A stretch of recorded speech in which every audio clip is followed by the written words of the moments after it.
زکوٰۃ کے بارے میں بڑا اسٹرکٹ ہونا چاہیے۔ قرآن مجید میں جہاں نماز کا ذکر آیا ہے وہاں اکثر مقامات پر ساتھ زکوٰۃ کا بھی ذکر آیا ہے۔ تو بعض علماء کرام نے فرمایا اس بندے کی نماز قبول نہیں جو مال میں سے زکوٰۃ نہیں ادا کرتا۔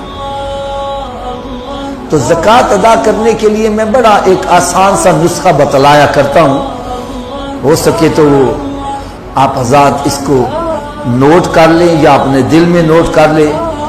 سب سے پہلی بات، سال میں ایک مہینہ مقرر کر لیں، کوئی سا بھی مہینہ، کیونکہ سال گزرنے پر زکوٰۃ فرض ہوتی ہے۔ لیکن آپ یہ دیکھیں پورا سال آپ کے پاس کچھ پیسے آ جائے ہیں، کچھ اگلے دن آئے ہیں، کچھ اگلے دن آئے ہیں، کچھ چلے گئے، کچھ آئے، یہ سارا سال سلسلہ چلتا رہتا ہے۔ تو آپ اگر ہر مال کے اوپر سال گزرنے کا حساب لگانے لگے تو پھر آپ حساب کتاب نہیں پڑے رہو گے۔ تو علماء کرام نے اس کا بڑا آسان سا حل بتلایا ہے۔ وہ فرماتے ہیں سال میں ایک مہینہ مقرر کر لیں۔ جیسے عموماً بندے رمضان شریف کا مہینہ مقرر کر لیتے، تو رمضان شریف کا مہینہ آیا ہے، اب بیٹھ کے دیکھو اس وقت میرے پاس چاہے 1 گھنٹہ پہلے کچھ آیا ہے وہ بھی شامل کر لو۔ اس وقت میرے پاس سونا کتنا ہے اس کی موجودہ ویلیو وہ لکھ لو، چاندی کتنی ہے اس کی ویلیو لکھ لو، کیونکہ جن چیزوں پر زکوٰۃ ہے میں اسی کا ذکر کر رہا ہوں۔ سونا، چاندی اور نقدی کتنی ہے، بینک بیلنس کتنا ہے، گھر میں کتنا رکھا ہوا ہے، لوگوں سے قرضہ کتنا لینا ہے وہ بھی شامل کرو، وہ بھی آپ کا ہی ہے۔ اگر آپ نے 10 لاکھ کی کمیٹی ڈالی ہے، 5 لاکھ جا چکا ہے، کمیٹی نہیں ملی، وہ 5 لاکھ بھی آپ کا جمع ہے، وہ بھی شامل کرو۔ سونا، چاندی، نقدی، اور نقدی میں جو آپ نے قرضہ لینا لوگوں سے وہ بھی شامل کرو۔ اور پھر مال تجارت، کیا میں نے کہا، اگر آپ کے پاس دکان ہے، مال تجارت جتنا بھی ہے، گودام ہے، اس میں جو مال رکھا ہوا ہے۔ اسی طرح اگر آپ نے کوئی پلاٹ یا مکان اس نیت سے لے کے رکھے ہیں، جیسے بندے کاروبار کرتے ہیں نا، پیسے ویسے پڑے ڈی ویلیوٹ ہوتے رہیں گے، چلو یار کو مکان لے لیتے ہیں، کل کو مہنگا ہوگا تو بیچ دیں گے، تو یہ مال تجارت میں آ جائے گا، اس کی بھی ویلیو شامل کرو۔ اور اگر آپ نے ویسے پلاٹ لے کے رکھا ہوا کہ یار کل کو کام آ جائے گا، یا لے کے رینٹ پہ دے دیا، تو اس پہ زکوٰۃ نہیں ہے، وہ مال تجارت۔ وہ آپ سمجھتے ہیں کئی بندے انویسٹر ہوتے ہیں جن کا کام یہ ہوتا ہے یہ پلاٹ لے لو، یہ مکان لے لو، فلاں چیز لے لو، کل کو مہنگا ہوگا تو بیچ دیں گے، تو اس نیت سے جو مال لیا ہے اس کی بھی ویلیو نکالو۔ پھر سن لو، سونا، چاندی، نقدی میں یا آپ نے لوگوں سے جو قرضہ لینا وہ بھی لے لو، وہ بھی شامل کر لو، اور مال تجارت جو بھی مال تجارت اس کی موجودہ ویلیو وہ آپ نکال لو۔ ان سب کو جمع کر لو۔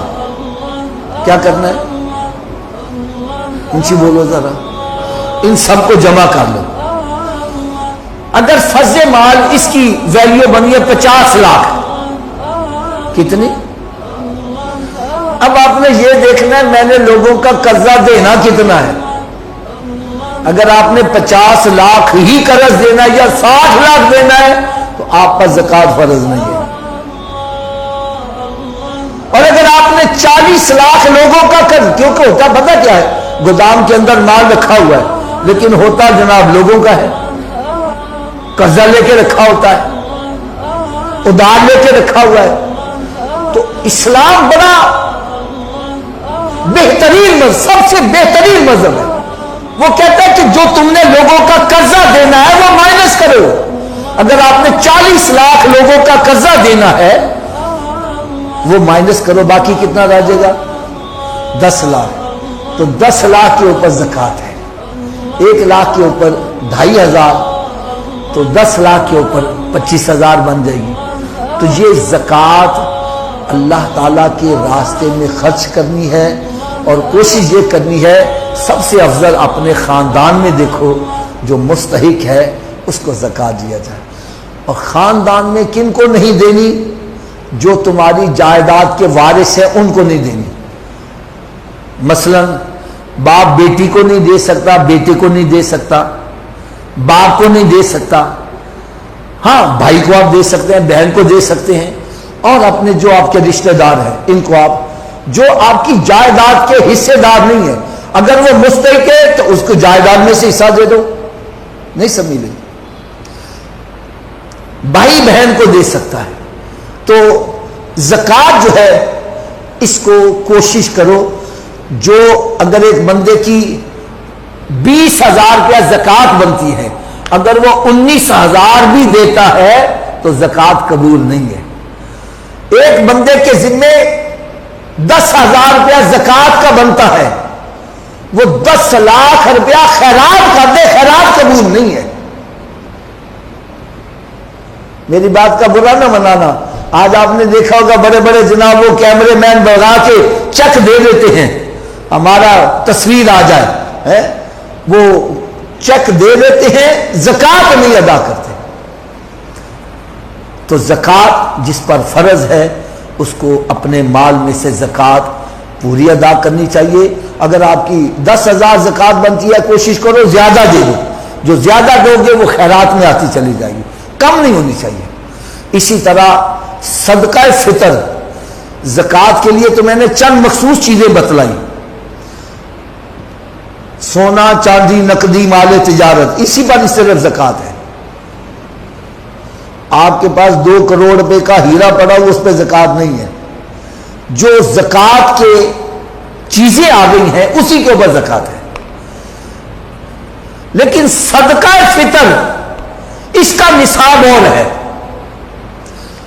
آپ کے پاس سونا چاندی نقدی دیگر چیزیں مال تجارت نہیں ہے، لیکن اس کے علاوہ آپ کے پاس گھر میں ضروریات زندگی سے زائد سامان اتنا پڑا ہے کہ اس کی مالیت یوں سمجھے 60,000 بن جاتی ہے.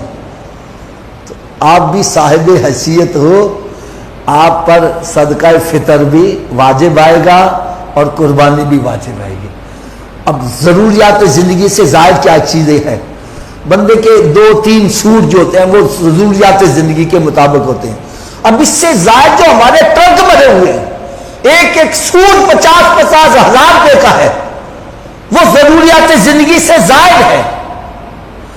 اسی طرح سواری ایک ضروریات زندگی کے مطابق، اگر ایک بندے کے پاس 2-3 ہیں تو وہ بھی ضروریات زندگی سے زائد ہے.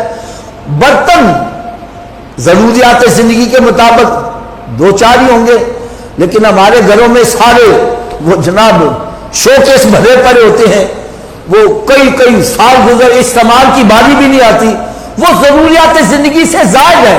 اسی طرح ہمارے گھر میں صوفے سیٹ رکھے ہوئے ہیں، قالین ہیں اور دیگر چیزیں، ان کے بغیر بندہ زندہ رہ سکتا ہے.